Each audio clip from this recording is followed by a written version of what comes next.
to victory and was hoping to repeat that this afternoon, but lost the ride, of course, sadly, through injury. In 1983, Ben de Haan brought Corbière to victory, the first winner trained by a woman, Jenny Pittman, who we've heard about already. Injured Ben also takes a backseat today. In 1982, Dick Saunders, at 48, became the oldest winning jockey on Grittar. Saunders won on his only national ride. The year before that, of course, there was the storybook win for Bob Champion, after both he and his mount Aldeniti had been written off through ill health. The triumph in 1981, Bob Champion on Aldeniti.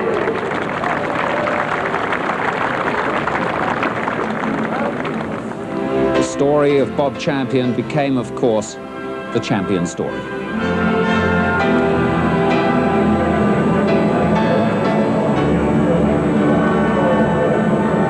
Aldeniti had run in only one race since a breakdown with tendon trouble before that national. Champion's fight against cancer, recorded in the film, had been a dour and desperate struggle. The win for Aldeniti and Champion was one of the most dramatic in a race that always produces high drama. Coming to the final fence now in the national, and it's Aldeniti and Bob Champion in the lead. Aldeniti jumps it 2 lengths clear of Royal Mail. Spartan Missile jumps it third and is finishing strongly. Then comes Senator McLacurry and 3-1. It's Aldeniti now being pressed by Royal Mail, and Spartan Missile is still finishing strongly. It's Aldeniti though as they come to the elbow. They've got over a furlong to run, and it's Aldeniti in the lead but being pressed now by Spartan Missile. It's Aldeniti from Spartan Missile, and here comes John Thorne, 54-year-old John Thorne, putting in a storming finish. It's Aldeniti from Spartan Missile. Aldeniti is going to win it at the line. Aldeniti wins the national. Spartan Missile is second. Royal Mail is just third ahead of 3-1. The reception for Aldeniti and his successful jockey was rapturous. If ever there was a right ending, this was it. Well, with me is the Grand National historian, Reg Green, who you remember from last year's Aintree programme. That was some day, wasn't it? Fairy tale come true, yes, in true Aintree fashion. Yeah, and there could have been such another great story too with Spartan Missile. Indeed, yes. The late John Thorne. Gallant John Thorne, who sadly was killed in a point-to-point shortly before the following year's race. In that year, though, Aldeniti very nearly fell at the first. He pecked rather badly, yes, on landing. Of course, the first fence brought his downfall the following year. Indeed it did. Yes. More from you, Reg, in a moment. Let's move on, though, with the honours and the former great winning jockeys. Maurice Barnes won on Rubstick, the first Scottish-trained winner in 1979, to go one better than his dad, Tommy, who came second in the race in 1962 on Winborough. The 1978 winning jockey, Bob Davis, booked only 2 days before to bring home Lucius at 14-1. Now, Gordon Richards was the trainer, as he was of last year's winner and this year's runner, Hello Dandy. Tommy Stack, who rode the Great Red Rum to his third Aintree win in 1977. Champion's Red Rum to his third victory in 1977. Twice champion jockey, Tommy Stack.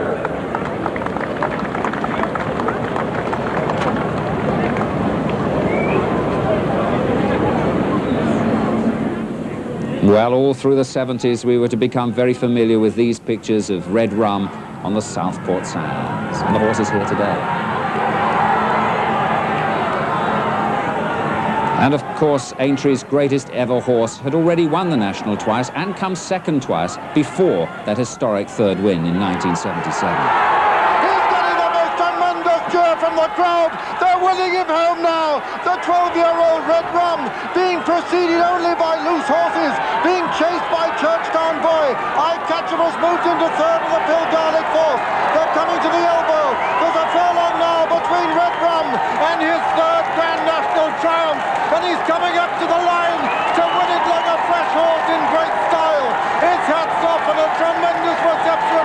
You've never heard one like it at Liverpool. Red Rum wins the National. Red Rum winner at 9-1 that year, and he still holds the record for the race, 9 minutes, 1.9 seconds. Will there ever be another horse like that, Reg? It's hard to imagine there ever being anything like Red Rum.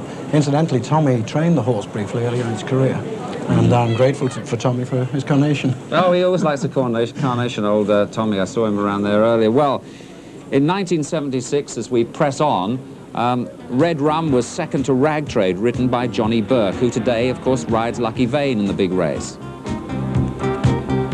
Tommy Carberry, winner on Lascargo in 1975, with Red Rum again, second that year. Tommy trains the outsider Royal Appointment today.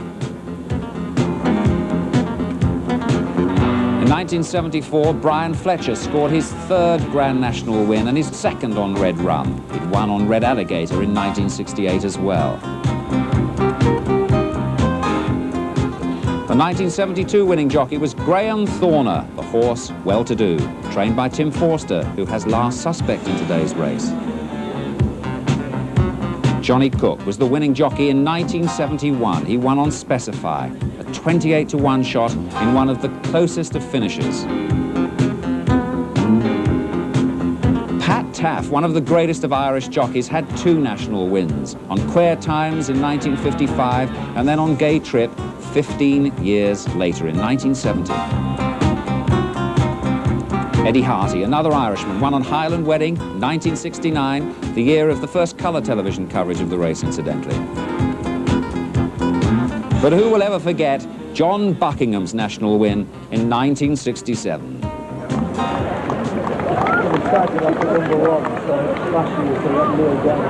On his way back shortly to the weighing room, where he's a valued assistant of the jockey's valet. John nowadays is a jockey's valet, but naturally today is a special day for him and he's taken it off. Otherwise, he'd be doing exactly what you're seeing him do here, as he has in recent years, helping the jockeys. Well, Johnny Buckingham, of course, rode a horse that was 500-to-1 on the morning of the 67 National, Foyne-Avon. Curtin Lad has fallen, the Foster has fallen, there's a right pile up, Leesy has climbed over the fence and left his jockey there, and now with all this mayhem, Foyne-Avon has gone off on his own. He's about 50, 100 yards in front of everything else. Well, Foyne-Avon eventually won at 100-to-1, although the tote that day paid out an amazing 444-to-1. You weren't on it, Reg, were you? I wasn't. I was on Red Alligator that year. The story of my life. Yes. Yeah, mine too. But we don't seem to have sort of great hiccups in the race like that. In recent years, it's mostly the top, you know, the winners always come from the top 3 or 4 usually. Also, thankfully, we don't have tragedies like that anymore. The precautions which have been taken are a credit to the organisers. Can you recall how many runners there were that year? Because, of course, now it's limited to 40. It's limited to 40. I think there were 42 that year. So not much difference. But there was an awful lot of horses standing at Beecher's second time round, a tremendous amount, still in with the chance, including Gregory Peck's different class. It's oh yes. The following year. Well, it's a year that nobody will ever forget, obviously. And of course, John has prepared 3 jockeys in his role as valet to go out and win the Grand National. Splendid. Well, as we press on, also here today to meet Princess Anne, Tim Norman, who rode another of the outsiders to take the National. He won on the Fred Winter-trained Anglo, 1966, 50-to-1 was the price. Willie Robinson rode the 1964 winner, Team Spirit, trained by Fulk Walwyn. Pat Buckley was only 19 when he rode Ayala to win in 1963. That was the first winner for Mr. Pierre Raymond. You remember we all used to call him Teasy Weezy. His second win, of course, was Rag Trade. The great Fred Winter, Mr. Grand National himself. Fred, winning jockey on Sundew in 1957 and Kilmore in 1962. And, of course, he trained 2 winners as well. Can Musso do some business for him in today's big race, we wonder? Bobby Beasley was winning jockey in 1961 on the only grey to win this century, Nicholas Silver, one of Fred Reimel's 4 winners. Jerry Scott won on Merriman II in 1960. He revealed after he'd ridden with a broken collarbone strapped up. Strictly not allowed these days. Michael Scudamore rode the 1959 national winner, Oxo. That was the year only 4 horses out of a field of 34 finished the race. Arthur Freeman, who in 1958 put up 6 pounds overweight and rode, yes, you'll recall, Mr. Watt to victory by some 30 lengths. Des Dave Dick. Well, now, of course, his victory in 1956 was one of the most famous of all time. The Grand National and the Lincoln, which he won in 1941 on clothing, won the Grand National on ESB in 1956, Dave Dick. The year when the Queen Mother's horse Devon Lock, ridden by Dick Francis, now that best-selling novelist, seemed to jump that imaginary jump. Only 40 yards to go. Devon Lock can't lose. But he slipped. He's down. ESB streaks past to win by 10 lengths, with Gentle Moyer second and Royal Tan third. Devon Lock's on his feet again, but it's too late. The most tragic defeat in Grand National history. Still a mystery, and of course ESB, ridden by Dave Dick, was home. Dave, the only man to have ridden the winner of the Lincoln and the Grand National, and that was the first winner trained by Fred Reimel. He went on, as we've said, to win the race, that record 4 times. Got any theories on what happened to those? We've been going through theories for years and years. We have indeed, years. and it's still a big as mystery as ever. Ghost fence, the roar of the crowd, could be anything, and we'll never know. But ESB, all full credit to Dave Dick, he was badly hampered. He was bumped into at Canal Town second time round, shot up the horse's neck, but still rode on, and had resigned himself to second place when that tragedy happened. Incidentally, there's a link with that race in today's race. The second horse, Gentle Moyer, was owned by Mr. J.J. Straker, and it's Mr. Ivan Straker, of course, who's responsible for the wonderful occasion we have here today. That's right, connected with the sponsors, and we'll be talking to Ivan very shortly. Well, as we go through the other winning jockeys then, we remember Brian Marshall. He won 2 nationals in 1953 and 54 on Early Mist and Royal Tan, respectively. Both were trained by the legendary Vincent O'Brien. Remember Johnny Bullock, a wartime paratrooper? He steered home the last mare to win the great race way back in 1951. How many remember Nickel Coin? Well, you will if you backed her at 40 to 1. And remember, there's a mare in this year's race, Crozer. Jimmy Power rode the winner 35 years ago. Freebooter, 1950. And this day will also evoke memories for Captain Bobby Peter. He broke a leg from breakwater and had to have it amputated.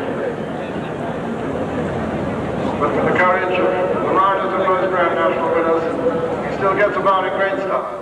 Well, Captain Peter won the first post-war national on Lovely Cottage, 1946. All the horses with jockeys take the water jump with apparent ease. In fact, it's obviously better to have a jockey than a really good ducky. The order at the last jump is Prince Regent, Lovely Cottage and Jack Finlay, followed by the only 3 other runners still being ridden. And now you can see exactly what happened. The favourites obviously had it. Lovely Cottage makes his great run and leaves Prince Regent standing. And before they reach the post, Jack Finlay has also passed him pretty easily.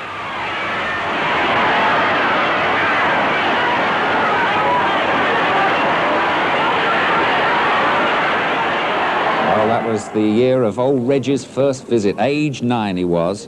And in that first post-war year, no fewer than 400,000 people turned up here for the National, as I recalled earlier. Memories, memories. This was the man who was the youngest winning jockey ever, Bruce Hobbs, only 17 years of age when he rode Battleship to victory. 1938 was the year. Evan Williams was here on another royal occasion. He rode Royal Mail to victory in 1937. It was coronation year, fittingly. King George VI and the Queen saw him win. Fulk Warwin, eventually to train a winner. Fulk rode the winner way back in 1936, the famous Reynoldstown, and it was the horse's second win. And now, the oldest surviving winning jockey, Tim Hamey, now in his late 70s. Man who had 12 course rides from 1926 to 1937, finished 6th, the biggest ever field in 1929 when there were 66 runners. The man who won it on Fawborough in 1932, Tim Hamey.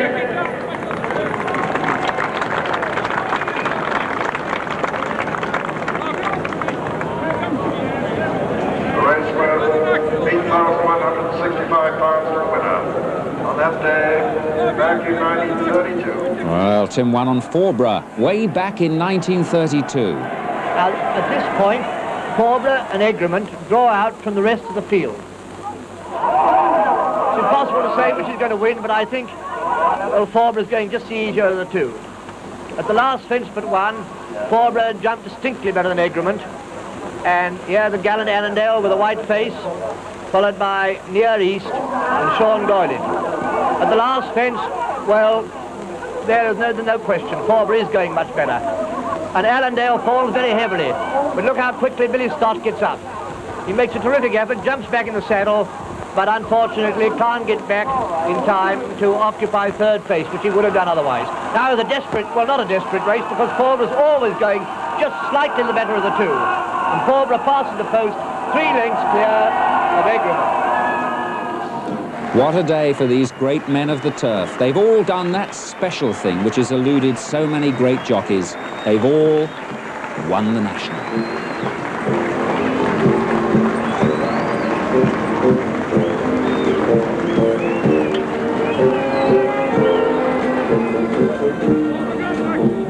And here's the oldest of them, Tim Hamey, that you saw just now. A nice day for you, Tim. Marvellous. They couldn't have had a better day, I don't think. Seagrams are very lucky. And thanks to them, many thanks to them, for making such a great occasion. What did Her Majesty say to you? Can we invade your, Princess Anne and yes, she asked Her Royal me Highness, I should say? She asked me about it, and when I came up, and I told her I came up yesterday after Pebble Mill, and her words, well, she said, I saw the end of that programme yesterday, so, I mean, it made our day after all. She'd spotted you already before. Yes, got it all weighed up. As the film of your race was on there, you said, what a smashing film. Did you enjoy it? Did it evoke lots of memories for you? It did, to see that, what was happening behind. I hadn't seen that before, you see. Oh, I see. That little bit, did have the film, but it's always the front part we was looking at. Yes. But, I noticed that a fella sort of ran across the course there towards the end. Did that used to happen a bit in those days? It wouldn't happen now, I don't think. I can't remember that, because after a jump in the last and leaving Mr. Paget behind, he kept me company all the way round. There was only the two of us in it after the water jump, the second time round, and then halfway up the straight, one of our great friends and great jockeys, Billy Speck, was running up the inside rails shouting, "Whoopee, kid, you've won." Which was Was it, tell me, was it a good life being a jockey in those days? Well, it's a good life if you take to that game. I mean, if you like it. And you obviously liked it. Of course, it's a great game. There's no better game, really, in my way of thinking, than chasing. Yeah. You're out with a sportsman, you're well, recognised. It's great. Tim, one final question before we leave you today. You know about this racing game. What's going to win the big race today? Oh, We've got to know. You've asked me one. All our millions well, there's the first 4 favourites, all got a good chance. Good luck to them. I hope they all get round safe. So would you I think of the younger horseman. Yeah, West Tip. I think he might come through good. Good luck to the boy. A lot of responsibility on the poor horse's shoulders. I hope the bride's wife don't have too much on it. Tim, it's delightful to see you, and have a nice day for the rest of the day. Thank you very much, and take them all. Okay, So that's... the thing we should thank is all the people what bought Aintree. Yes, I think I would go along with that. Well, that brings us to, thanks Tim, that brings us to a gentleman called Ivan Straker. Well, Brian Fletcher is coming in to sit with us, and Ivan Straker, Tim, it's that way. Here's Ivan coming in now. Come in and join us. How are you? I'm very well. Well, now, Tim mentioned there are all the people who bought Aintree, and certainly thanks to them, but of course your organisation, Seagrams, are now sponsoring the great race, and that occasion just now was not just a memorable one. Magic. But it was also for another reason, wasn't it? It was. It was to launch the new fund, which my company has brought about. This is to give extra cover for the jockeys who ride in this race, who have to show that little bit extra skill, that extra determination, that amazing courage to get round these 30 fences. I would hate to ride round this course. And today we saw the stars of the past, and wasn't it absolute magic seeing them all there? It was quite superb, and here's one of those stars of the past, Brian Fletcher. You had a good few years at this game. Yes. Won the race twice, and so many great jockeys have never won it. Well, 3 times, sorry Des, 3 times. 3 times, of course, forgive me. yeah, well, everyone makes mistakes, you know. Yeah. Yes, I was very lucky. It's been a great race for me. I was forgetting about Red Alligator. Yeah, Red Alligator in '68. Been a fantastic race for me. The world's greatest steeplechase. To win it once, let alone win 3 times, is such a great dream come true. Yeah. What about the 3rd ride on Red Run? That didn't happen for you. Could just remind us of that sort of period. The 3rd, that was in 77, wasn't it? No, 75. He won 73, 74, and he was 2nd in 75. That was the last time I rode him around. But the 3rd time he won, you didn't ride him? 3rd time he won, no, I didn't ride him. I rode a man in the race called Eyecatcher, who was 3rd. No, that was the year he was 2nd, sorry. That's right. Anyway, it's good seeing you here today, and it's been a nice day for you, and great. What do you think is going to win the race today? Well, I think it's a very open race as usual, but it'll be a low-weighted horse, and I think the northern horse, Mr. Snugfit, has a great chance. He's got all the credentials and just needs the luck. Mr. Snugfit for you. Ivan, let's have a word from you, because you were waffling on to me the other night about owning a national horse. Mind you, I was waffling on to you as well. I'm not sure I didn't buy the leg of one last night. Really? Yeah, but I better not say any more about that. I think the top weight, or not, I think Jenny's horse, Corby, will run well, but I think Drumlagan from Arndal will run terribly well. I hope he does, for obvious reasons. My boss's wife owns it, so I'm, you know, that's where my money's going to be. Might be presenting the prize to herself. Gentlemen, thank you very much indeed. Let's take another check on the... He's